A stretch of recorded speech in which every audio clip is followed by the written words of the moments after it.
إن الحمد لله نحمده ونستعينه ونعوذ بالله من شرور أنفسنا وسيئات أعمالنا من يهده الله فلا مضل له ومن يضلل فلا هادي له أشهد أن لا إله إلا الله وحده لا شريك له وأن محمدا عبده ورسوله الذي لا نبي بعده أما بعد وقال الله تعالى في كتابه الكريم أعوذ بالله من الشيطان الرجيم وهم يصطرخون فيها ربنا أخرجنا نعمل صالحا غير الذي كنا نعمل الآية. معاشر المسلمين rahimakumullah, Allah Subhanahu wa taala dalam membuka surah Al-Mulk di awal juz 29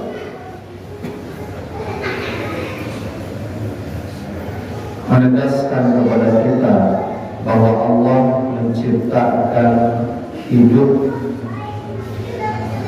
dan mati. Allah menciptakan mati dan hidup untuk menguji siapa di antara kita yang paling baik amal.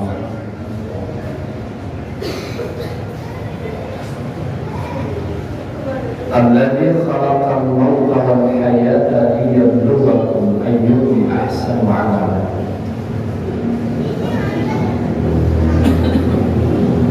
Hidup dan mati Allah Subhanahu wa taala ciptakan untuk kemudian menguji kita, untuk membuktikan siapa di antara kita ahsanu amala, yang paling baik amalnya. Allah Subhanahu wa taala memakai isim tafdhil, siapa yang paling baik, bukan siapa yang paling banyak. Karena itu iman rahimahullah banyak tidak ada artinya kalau kemudian tidak benar.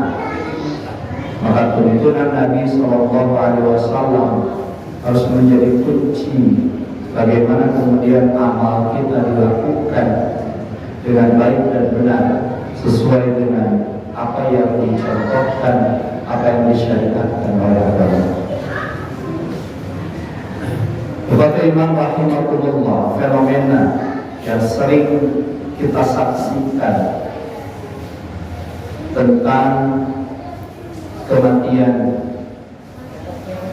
Ada yang kemudian mati meninggal dalam usia mudanya, ada yang meninggal dalam usia tuanya. Karena kata Allah Subhanahu wa taala, mati itu bukan untuk orang yang sudah tua.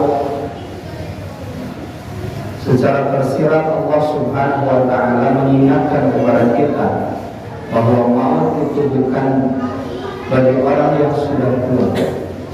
Maut itu bukan bagi orang yang sedang sakit, tapi maut itu datang pada siapa saja yang Allah berikan kehidupan kepadanya. Maka fenomena ini bagi iman rahimahullah sudah selayaknya kita jadikan ibrah, kita jadikan pelajaran. Kenapa kemudian mengurus jenazah lalu mengantarkannya ke tempat peristirahatan terakhir, ke makam, itu Nabi SAW sampaikan ada dua kira pahala yang didapat. Dua kira itu mislah Uhudin, satu kira itu seperti satu gunung Uhud. Kenapa begitu besar pahalanya? Karena Maka di sana iman rahimakumullah, kita diajarkan bagaimana kemudian kita meyakini yang akan mati, yang akan meninggal itu bukan mereka saja yang kita hantar jenazahnya, yang kita sholatkan jenazahnya, yang kita mandikan jenazahnya. Tapi ini pelajaran bagi kita bahwa semua kita akan mati. Ini sudah menjadi pengetahuan umum, akan tetapi belum menjadi keyakinan. Buktinya banyak kemudian orang yang seolah-olah merasa bahwa dirinya tidak akan mati, padahal maut, kata Allah Subhanahu wa ta'ala, senantiasa mengikuti dan mengejar. Kapan waktunya, di mana saja, dalam keadaan bagaimanapun, maut akan datang. Hadirin ikhwatul iman rahimakumullah. Maka kata Nabi SAW, tazawwadu, berbekallah. Mengingat maut itu bukan datang kepada orang tua, bukan datang kepada orang yang sudah sakit-sakitan, tapi maut itu datang kepada siapa saja yang Allah berikan hidup padanya. Maka kata Nabi SAW,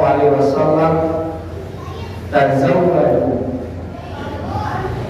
Ini merupakan penjelasan dari firman Allah Subhanahu wa ta'ala, la tamutunna illa wa antum muslimun.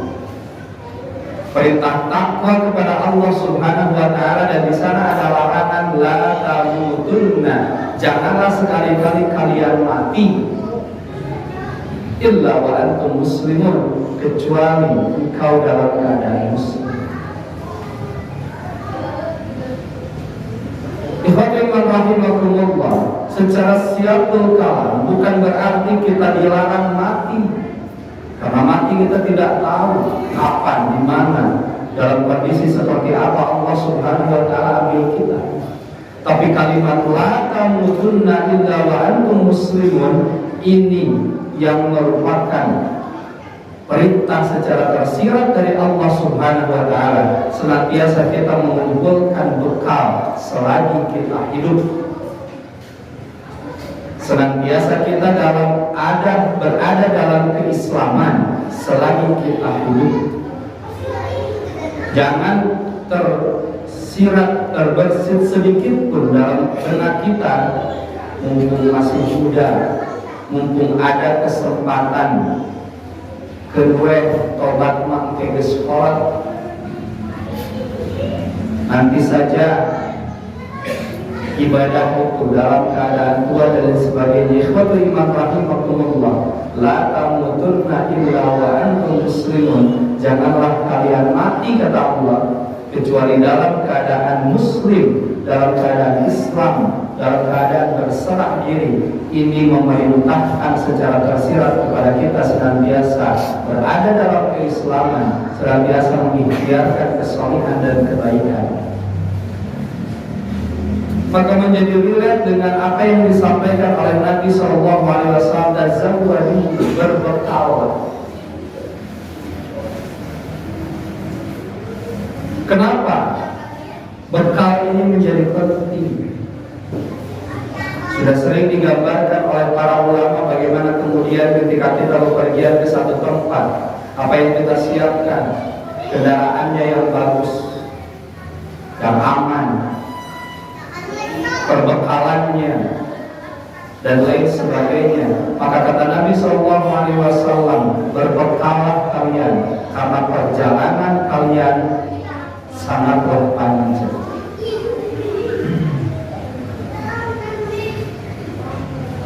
Dalam kesempatan lain Nabi SAW menerangkan, iman rahimahullah, kun fid dunya ka'annaka gharibun aw 'abirus sabil. Hiduplah kalian di dunia itu seolah-olah ka'annaka gharibun, seolah-olah kau orang asing, pendatang, aw 'abirus sabilin, atau seolah-olah kau itu sedang bepergian, lalu kemudian rehat sejenak sejenak di satu tempat. Karena sejatinya kata Nabi SAW, dunia ini, hidup yang sekarang ini adalah hidup yang sangat sebentar, yang ketika kita meninggal, kita diwafatkan oleh Allah Subhanahu wa Ta'ala, itu merupakan gerbang di kehidupan, dari kehidupan dunia ini ke kehidupan yang abadi. Yang kata Nabi SAW, kita akan menempuh perjalanan yang sangat panjang. Bagaimana tidak panjang? Kalau kemudian setelah kita meninggal, kita akan masuk ke alam barzakh, ke alam kubur. Kita bisa bayangkan, jika orang tua kita, saudara kita meninggal 10 tahun ke belakang, maka 10 tahun mereka berada di alam barzakh. Sampai kapan? Sampai nanti Allah Subhanahu wa Ta'ala tentukan kiamat yang ditandai oleh ditiupnya sangkakala pertama, hancurnya alam dunia, lalu kemudian semua makhluk, semua manusia dibangkitkan dari mulai dia mati meninggal sampai hari itu, hari kiamat. Itu masanya alam barzakh.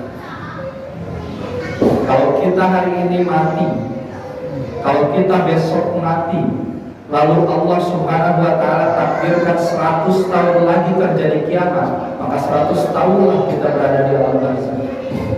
Kalau Allah takdirkan 1 tahun lagi kiamat, maka 1 tahunlah kita mengalami alam barzakh. Di dalam kita butuh bekal.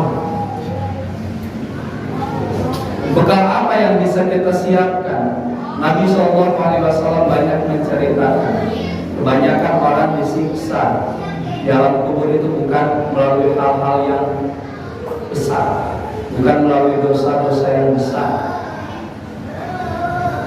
Di antaranya ikhwatul iman rahimahumullah yang menjadi penyebab siksa kubur itu, kata Nabi SAW, seseorang yang kencing,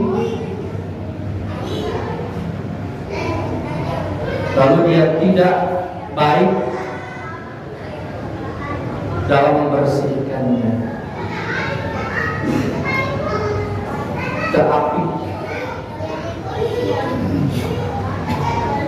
Itu melalui hal-hal yang kecil, apalagi hal-hal yang besar. Waktu iman rahimahumullah, di dalam hadis Al-Bukhari, di awal-awal ketika salam pada kita beriman, semua manusia ketika kata Nabi SAW akan ditanya di alam kubur itu setelah 7 langkah terakhir yang mengantarkannya. Pertanyaan pertama yang dilontarkan oleh malaikat kepada ahli kubur, ma ilmuka bihadzal rajul, apakah kau tahu siapa laki-laki ini? Sambil diperlihatkan kepada ahli kubur seorang laki-laki yang sangat tampan, yang kemudian kita ketahui bahwa itu adalah Nabi Muhammad SAW. Orang yang beriman, orang yang berbekal, orang yang kemudian menyiapkan bekalnya, bukan menyiapkan hafalan apa yang akan dijawab nanti di alam kubur, tapi yang akan menjawab nanti di alam kubur itu adalah amal kita. Orang-orang yang beriman akan menjawab, huwa Muhammadun ja'ana bil huda, ja'ana bil haq. Dia adalah Muhammad yang datang kepada kami dengan kebenaran, yang datang kepada kami dengan petunjuk.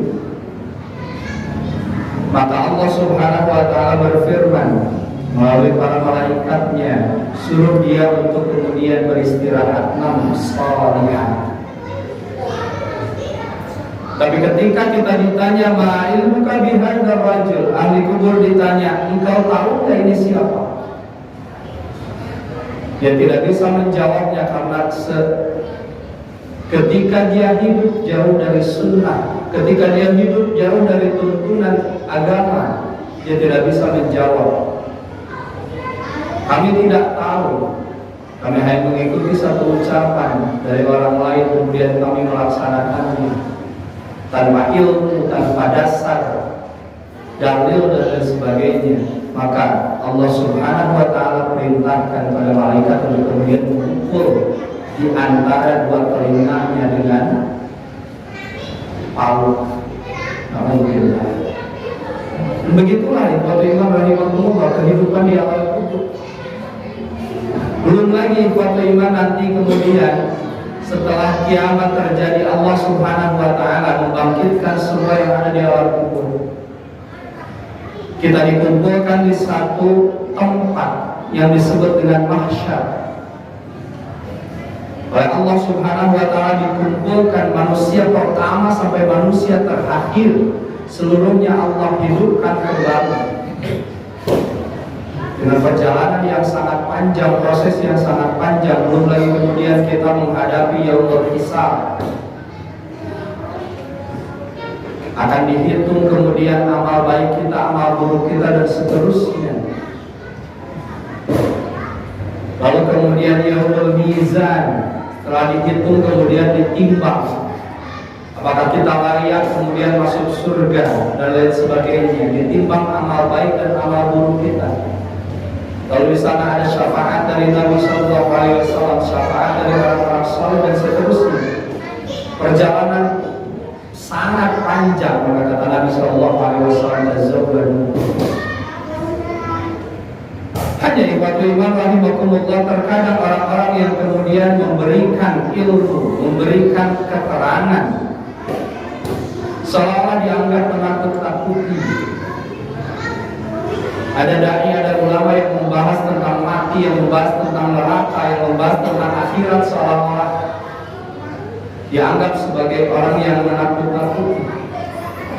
Hadirin ikhwatul iman rahimakumullah, sejatinya ketika kita membaca ayat-ayat tentang mati, ketika kita membaca ayat-ayat tentang azab neraka, ketika kita membaca ayat-ayat tentang hari kiamat dan lain sebagainya, ini merupakan stimulus yang sangat baik agar kita bisa melakukan amal-amal untuk perbekalan kita.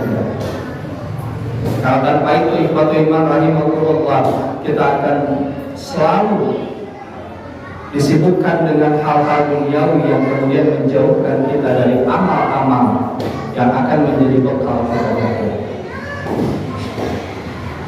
Berimbang ikhwatul iman rahimahullah, karena Nabi Sallallahu Alaihi Wasallam pun diutus bukan hanya sebagai basyiran, bukan hanya sebagai pembawa kabar gembira tentang nikmat surga yang paripurna, tapi Nabi Sallallahu Alaihi Wasallam diutus oleh Allah Subhanahu Wa Taala, satu, basyiran, pemberi kabar gembira, yang kedua, nadhiran, sebagai penyampai peringatan bahwa kalau kemudian kita melakukan kemaksiatan, melakukan perbuatan-perbuatan dosa dan seterusnya, maka ada ancaman dari Allah Subhanahu Wa Taala. Karena karakteristik manusia, ikhwatul iman rahimahullah, ada orang yang kemudian bisa diluruskan dengan basyir, bisa diluruskan dengan kabar gembira, diiming-imingi dan lain sebagainya. Ada juga karakteristik manusia yang sebaliknya. Justru ikhwatul iman yang dibutuhkan oleh manusia itu adalah ancaman, peringatan. Maka imbang Allah Subhanahu Wa Taala memberikan tugas kepada Nabi Sallallahu Alaihi Wasallam. Jadi ikhwatul iman rahimahumullah, perjalanan kita masih panjang, perjalanan kita masih sangat jauh. Maka selagi Allah berikan kesempatan hari ini, kehidupan kita di dunia ini merupakan kehidupan di mana kita menanam untuk kemudian kita tuai nantinya. Maka selagi ada kesempatan, tanamlah kebaikan, kerjakanlah amal-amal salih, ikhtiarkan kebaikan-kebaikan, apapun caranya, bagaimanapun kita bisa melakukan itu agar nanti waktu iman rahimahullah kita mempunyai bekal yang cukup untuk melaksanakan perjalanan yang sangat panjang dan jauh. Barakallahu li wa lakum. Ma'asyiral muslimin rahimakumullah. Tempat kembali manusia normal, tempat kembali manusia yang kemudian diciptakan oleh Allah Subhanahu wa taala dengan taklif hanya dua. Ada surga dan neraka. Maka sedari kehidupan dunia Allah menyebutkan wa hadainahu najdain, kita kata Allah Subhanahu wa taala kami menunjuki kalian kepada dua jalan, jalan kebaikan dan jalan keburukan. Asyraf muslimin rahimahullah, dalam ayat-ayat Al-Quran banyak kemudian kita dengar dua versi antara apa yang disampaikan oleh ahli-ahli neraka dengan apa yang disampaikan oleh ahli-ahli surga. Tidak ada satu ayat pun yang menerangkan ahli surga meminta kembali ke dunia, kecuali hanya satu yang meminta kepada Allah Subhanahu wa taala untuk dikembalikan ke dunia. Ahli surga itu adalah orang yang kemudian syahid, mati syahid di jalan Allah Subhanahu wa taala, yang ingin kembali ke dunia untuk merasakan berkali-kali terbunuh di medan perang untuk menegakkan kalimat Allah. Tapi itu bukan penyesalan. Sedangkan ahli neraka ikhwatul iman rahimahullah, banyak kita baca ayat-ayat yang kemudian meneriakkan penyesalan mereka, meminta kepada Allah Subhanahu wa taala untuk dikembalikan ke dunia. Salah satunya ikhwatul iman rahimahullah pada surah Fatir ayat ke-37, Allah Subhanahu wa taala menerangkan wahum, mereka ahli neraka yastarihuna fiha, di dalam neraka mereka itu berteriak. Ahli-ahli neraka yastarihuna, mereka berteriak meminta kepada Allah Subhanahu wa taala, Rabbana akhrijna, wahai Tuhan kami, keluarkanlah kami. Rabbana akhrijna na'mal salihan ghairal ladzi kunna na'mal. Kalau kemudian kami dikeluarkan dari neraka ini, kalau kemudian kami dikembalikan lagi ke dunia, na'mal salihan ghairal ladzi kunna na'mal, kami janji akan beramal dengan amal yang saleh yang dulu ghairal kunna na'mal, yang kami tidak lakukan. Tapi teriakan mereka, permintaan mereka hanyalah penyesalan yang tiada arti. Tidak kemudian Allah Subhanahu wa taala dengarkan apa yang mereka teriakkan. Bahkan dalam surah An-Naba, fazuqu, kata Allah Subhanahu wa taala, rasakanlah.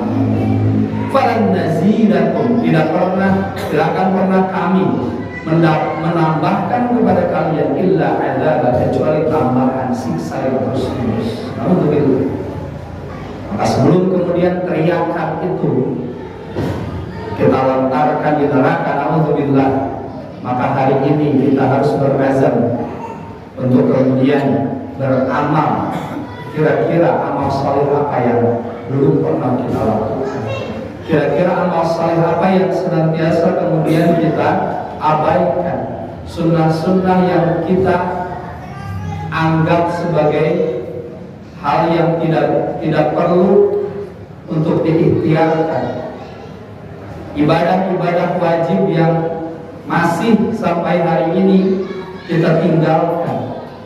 Maka sebelum Ikhwatu iman rahimahullah, teriakan itu diteriakan di dalam neraka, maka hari ini kita azamkan untuk kemudian berikhtiar menyiapkan perbekalan untuk kehidupan abadi kita setelah mati, yaitu kehidupan akhirat, kehidupan di kampung kita, di kampung akhirat, sebelum kemudian penyesalan itu terjadi nanti justru di akhirat. Tapi ini suatu iman rahimahumullah, para ahli hikmah kemudian memberikan pesan kepada kita, sari'u ila maghfirah, sari'u ila sadaqah, sari'u ila a'malis salihah. Bersegeralah kalian untuk menggapai maghfirah dari Allah, untuk melaksanakan amal-amal saleh. Bersegeralah kalian untuk kemudian melakukan hal-hal yang bisa menjadi bekal untuk akhirat. Kenapa? Kata ahli hikmah, fa inna kafanal mayyit, sesungguhnya kafan seorang mayit itu laisa lahu jayyubun, tidak memiliki saku. Apa yang kita miliki hari ini tidak kemudian bisa kita bawa untuk membayar apapun nanti di akhirat.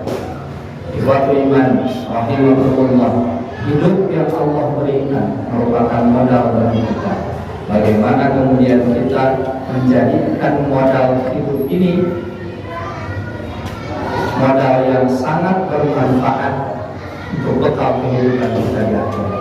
Semoga Allah Subhanahu wa taala senantiasa menuntun kita kepada satu jalan di mana pada jalan tersebut ada kebaikan, bukan hanya untuk kita, tapi untuk Islam dan kaum muslimin. Rabbana hab lana min azwajina wa dhurriyyatina qurrata a'yun waj'alna lil muttaqina imama. Rabbana atina fid dunya hasanatan wa fil akhirati hasanatan